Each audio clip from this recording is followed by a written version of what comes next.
ജനങ്ങൾക്ക് വേണ്ടി ജീവിതം സമർപ്പിച്ച രാഷ്ട്രീയ നേതാവായിരുന്നു ശ്രീ ഉമ്മൻചാണ്ടി. കേരളം കണ്ട ഏറ്റവും പ്രഗത്ഭനായ മുഖ്യമന്ത്രിമാരിൽ ഒരാൾ. അദ്ദേഹം നമ്മെ വിട്ടു പിരിഞ്ഞിട്ട് ഇന്ന് ഒരു വർഷം തികയുന്നു. കഴിഞ്ഞ ഒരു വർഷക്കാലം ഉമ്മൻചാണ്ടി ഇല്ലാത്ത കേരളത്തിലെ ജനങ്ങൾ ആവർത്തിച്ച് പറഞ്ഞുകൊണ്ടിരുന്നു ഉമ്മൻചാണ്ടി ഇല്ലാത്ത കേരളം. അടുത്ത കാലത്ത് വിഴിഞ്ഞം തുറമുഖം മദർഷിപ്പ് കരയ്ക്കടുത്തപ്പോൾ എല്ലാവരും ഓർമ്മിച്ചൊരു പേര് ഉമ്മൻചാണ്ടിയുടേതായിരുന്നു. കേരളത്തിൻ്റെ മുഖ്യമന്ത്രി ഒഴികെ മുഴുവൻ ആളുകളും ഉമ്മൻചാണ്ടിയുടെ ബേബിയാണ് വിഴിഞ്ഞം തുറമുഖം എന്ന് ഒറ്റ സ്വരത്തിൽ പറഞ്ഞു. ഉമ്മൻചാണ്ടി കേരളത്തിൻ്റെ വികസന നായകനാണ്. അദ്ദേഹത്തിൻ്റെ വിഷനാണ് വിഴിഞ്ഞം തുറമുഖം. അദ്ദേഹത്തിൻ്റെ വിഷനാണ് കൊച്ചിൻ മെട്രോ റെയിൽ. അദ്ദേഹത്തിൻ്റെ വിഷനാണ് കണ്ണൂർ വിമാനത്താവളം. നിരവധി വികസന പ്രവർത്തനങ്ങൾക്ക് ഉമ്മൻചാണ്ടി നേതൃത്വം നൽകിയത് ഓർക്കുമ്പോൾ ഞാൻ ഈ സന്ദർഭത്തിൽ ഓർമ്മിക്കുകയാണ്. ഇപ്പോൾ അദ്ദേഹത്തിൻ്റെ ചരമവാർഷികം ആയതുകൊണ്ട് അദ്ദേഹത്തെക്കുറിച്ച് പല ആളുകളും അനുസ്മരിച്ച് അവരുടെ അനുസ്മരണ പ്രസംഗങ്ങൾ നമ്മൾ സാമൂഹ്യ മാധ്യമങ്ങളിൽ കാണുകയാണ്. അഡീഷണൽ ചീഫ് സെക്രട്ടറി ആയിരുന്ന ബാബു പോൾ, ഞാൻ ഇന്ന് രാവിലെ കണ്ടതാണ്, അദ്ദേഹം ഉമ്മൻചാണ്ടി അനുസ്മരിക്കുകയായിരുന്നു.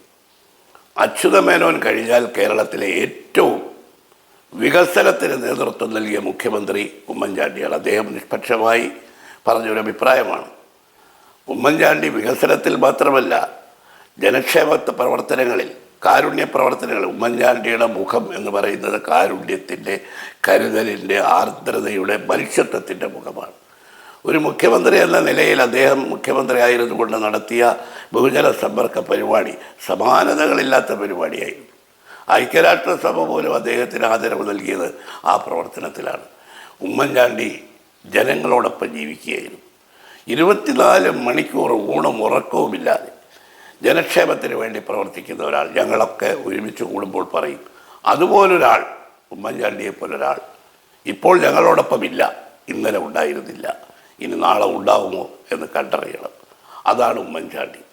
അദ്ദേഹം അന്തരിച്ചപ്പോൾ വാസ്തവത്തിൽ അദ്ദേഹത്തിൻ്റെ വിലാപയാത്രയിൽ ആ ഭൗതിക ശരീരത്തോടൊപ്പം യാത്ര ചെയ്ത ഒരാളാണ് ഞാൻ.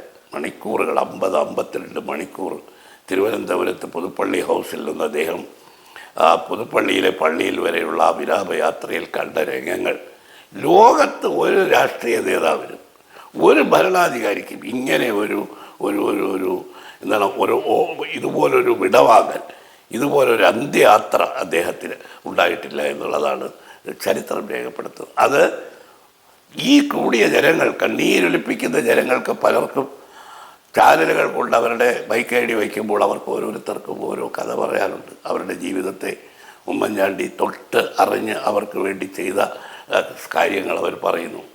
അപ്പോൾ ഒരുമാതിരി അവിടെ കൂടിയിരിക്കുന്ന ജനങ്ങളിൽ ഒരു വലിയ വിഭാഗം ജനങ്ങൾ ഉമ്മൻചാണ്ടിയെ കണ്ടവർ, അദ്ദേഹത്തിൻ്റെ സഹായം തേടിയവർ, അദ്ദേഹത്തിൻ്റെ സ്നേഹസ്പർശമേറ്റ ആളുകളാണ്.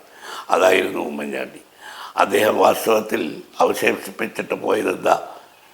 ഏറ്റവും ജനങ്ങൾക്ക് വേണ്ടി പ്രവർത്തിക്കുക. അത് ഇടയ്ക്ക് എപ്പോഴും പറയുമായിരുന്നു. മഹാത്മാഗാന്ധിയുടെ ഒരു വാചകം ഉമ്മൻചാണ്ടി ആവർത്തിച്ച് പറയും, നിങ്ങളേത് പ്രവൃത്തിയിൽ ഏർപ്പെടുമ്പോഴും സമൂഹത്തിലെ പാവപ്പെട്ടവരിൽ പാവപ്പെട്ടവൻ, ദരിദ്രരിൽ ദരിദ്രരായവന് ആ പ്രവൃത്തി എങ്ങനെ ഗുണകരമാവുമെന്ന് ചിന്തിക്കണം. ശ്രീ ഉമ്മൻചാണ്ടി ഗാന്ധിയൻ ജീവിത ശൈലി, ലാളിത്യത്തിൻ്റെ പ്രതീകമായി. ഒരു മുഖ്യമന്ത്രി, ഇപ്പോൾ നമ്മുടെ മുഖ്യമന്ത്രിമാരുമായി ഉമ്മൻചാണ്ടിയെ താരതമ്യം ചെയ്യുമ്പോഴാണ് ഉമ്മൻചാണ്ടി ചക്രവാളത്തിൻ്റെ ഉയരത്തിലാണ് നിൽക്കുന്നത്.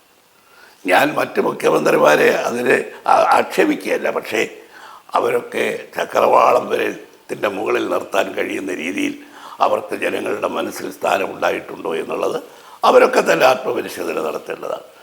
ഏറ്റവും കൂടുതൽ ജനക്ഷേമം നടത്തുകയും ജനങ്ങളെ സ്നേഹിക്കുകയും വികസന പ്രവർത്തനം നടത്തുകയും ചെയ്ത ഉമ്മൻചാണ്ടിക്ക് അർഹിക്കാത്ത തരത്തിൽ അദ്ദേഹത്തെ വേട്ടയാടി, രാഷ്ട്രീയമായ അദ്ദേഹത്തെ വേട്ടയാടി എന്നുള്ളതാണ് യാഥാർത്ഥ്യം. അദ്ദേഹത്തിൻ്റെ കുടുംബത്തെ ഇന്ന് വാസ്തവത്തിൽ അങ്ങനെ വേട്ടയാടിയവരും അതിന് നേതൃത്വം നൽകിയ പ്രസ്ഥാനങ്ങൾക്കുമെല്ലാം ഇന്ന് കാലം അതിനേക്കാൾ ശക്തമായ തിരിച്ചടി നൽകുന്നത് നമ്മൾ കണ്ടുകൊണ്ടിരിക്കുകയാണ്. ഉമ്മൻചാണ്ടി തെറ്റിദ്ധരിപ്പിക്കപ്പെട്ടു, ഉമ്മൻചാണ്ടിയെ ജനമധ്യത്തിൽ അപകീർത്തിപ്പെടുത്താൻ ശ്രമിച്ചവരെല്ലാം അവിടെ നിന്നെല്ലാം അദ്ദേഹത്തിനെതിരായ ആരോപണങ്ങൾ വന്നല്ലോ. എല്ലാ ആരോപണങ്ങളും അസത്യമാണെന്ന് തെളിഞ്ഞു അന്വേഷണങ്ങളിലൂടെ. ഊതിക്കാച്ചിയ പൊന്നിൻ്റെ ശോഭയോടെയാണ് ഉമ്മൻചാണ്ടി അദ്ദേഹത്തിൻ്റെ ജീവിതത്തോട് വിട പറഞ്ഞത് എന്നുള്ളത് അദ്ദേഹത്തെ ഏറ്റവും സ്നേഹിക്കുന്ന, അദ്ദേഹത്തിൻ്റെ അടുത്ത് സഹകരിച്ച് പ്രവർത്തിക്കുന്ന ആളുകൾ എന്ന നിലയിൽ ഞങ്ങളുടെ എല്ലാം മനസ്സിലുണ്ട്. എനിക്ക് വ്യക്തിപരമായി പറഞ്ഞാൽ ഒരു 15 വയസ്സ് 16 വയസ്സ് മുതൽ അദ്ദേഹത്തോടുള്ള ബന്ധമാണ്. എന്നെ സംബന്ധിച്ചിടത്തോളം എൻ്റെ രാഷ്ട്രീയ മാർഗദർശികളും ഗുരുനാഥന്മാരും എന്ന് ഞാൻ വിശേഷിപ്പിക്കുന്നത് വയലാർ രവി, എ കെ ആൻ്റണി, ഉമ്മൻചാണ്ടിയാണ്. ഞാൻ ഒരു KSU പ്രവർത്തകനും ഒരു യൂത്ത് കോൺഗ്രസ് പ്രവർത്തകനും ഒരു കോൺഗ്രസ് പ്രവർത്തകനുമാകാൻ എന്നെ ആ രാഷ്ട്രീയത്തിലേക്ക് കൈപിടിച്ചെന്നെ മുന്നോട്ട് കൊണ്ടുവന്നത് ശ്രീ ഉമ്മൻചാണ്ടിയായിരുന്നു. എന്നെ സംബന്ധിച്ചിടത്തോളം അദ്ദേഹം എനിക്ക് ജ്യേഷ്ഠ സഹോദരനാണ്, സഹപ്രവർത്തകനാണ്, അതുപോലെ ഉത്തമ സുഹൃത്താണ്, സർവസ്വമാണ്. ഉമ്മൻചാണ്ടിയെപ്പോലെ ഒരു ഒരു ഒരു ഒരു നേതാവിനെ ഇന്ന് വരെ ഒരുപാട് നേതാക്കളുമായിട്ടൊക്കെ നമുക്ക് സഹകരിക്കാൻ കഴിഞ്ഞിട്ടുള്ളെങ്കിലും ഞാൻ ഈ ചുരുങ്ങിയ രാഷ്ട്രീയ ജീവിതത്തിനിടയിൽ കണ്ടിട്ടില്ല. ഉമ്മൻചാണ്ടി മഹാനാണ്, ആ കാര്യത്തിൽ തർക്കമില്ല. അദ്ദേഹത്തിൻ്റെ സ്മരണ എന്നും നിലനിൽക്കും. ജീവകാരുണ്യ പ്രവർത്തനങ്ങളിലൂടെയാണ് ഈ ആദ്യത്തെ അദ്ദേഹത്തിൻ്റെ 1-ാം ചരമവാർഷികം എല്ലാവരും ആചരിക്കുന്നത്. അതാണ് ഉമ്മൻചാണ്ടിയുടെ ഒരു പ്രത്യേകത. ഇപ്പോഴും ആ കല്ലറയുടെ മുമ്പിൽ ആയിരങ്ങൾ വരികയാണ് പുഷ്പാർച്ചന നടത്താൻ. വരുന്നവരെല്ലാം അവരുടെ ദുഃഖവും വേദനയും എഴുതി ആ കല്ലറയുടെ മുമ്പിൽ സമർപ്പിച്ചു പോകുന്നു. അവരുടെ മനസ്സിലുള്ള തോന്നൽ ഉമ്മൻചാണ്ടിയുടെ ആത്മാവ് അവരെ സഹായിക്കുമെന്നാണ്. അങ്ങനെ ഒരു രാഷ്ട്രീയ പ്രവർത്തകൻ, ഇങ്ങനെ ഒരു ജനങ്ങൾക്ക് വേണ്ടി ജീവിക്കുകയും ജനങ്ങൾക്ക് വേണ്ടി പ്രവർത്തിക്കുകയും ജനങ്ങൾക്ക് വേണ്ടിയാണ് അദ്ദേഹം വാസ്തവത്തിൽ രോഗശയ്യയിലായപ്പോഴും കാര്യമായ ചികിത്സയ്ക്ക് അദ്ദേഹം തയ്യാറായില്ല. ജനങ്ങൾക്ക് വേണ്ടിയാണ് അദ്ദേഹം മരിച്ചത് എന്ന് ഞങ്ങൾ പലപ്പോഴും പറയും. ഉമ്മൻചാണ്ടിക്ക് പകരം വയ്ക്കാൻ മറ്റൊരാളില്ല. ഉമ്മൻചാണ്ടി ഇന്ന് ആകാശത്തിൻ്റെ അനന്തതയിൽ ആ ഉമ്മൻചാണ്ടിയുടെ രൂപം രാജ്യത്തെ ജനങ്ങൾ കാണുന്നു. അദ്ദേഹത്തിൻ്റെ ദീപ്തമായ ഓർമ്മകൾക്ക് മുമ്പിൽ ഈ 1-ാം ചരമവാർഷികത്തിൽ ഞാൻ എൻ്റെ ആദരാഞ്ജലികൾ അർപ്പിക്കുന്നു.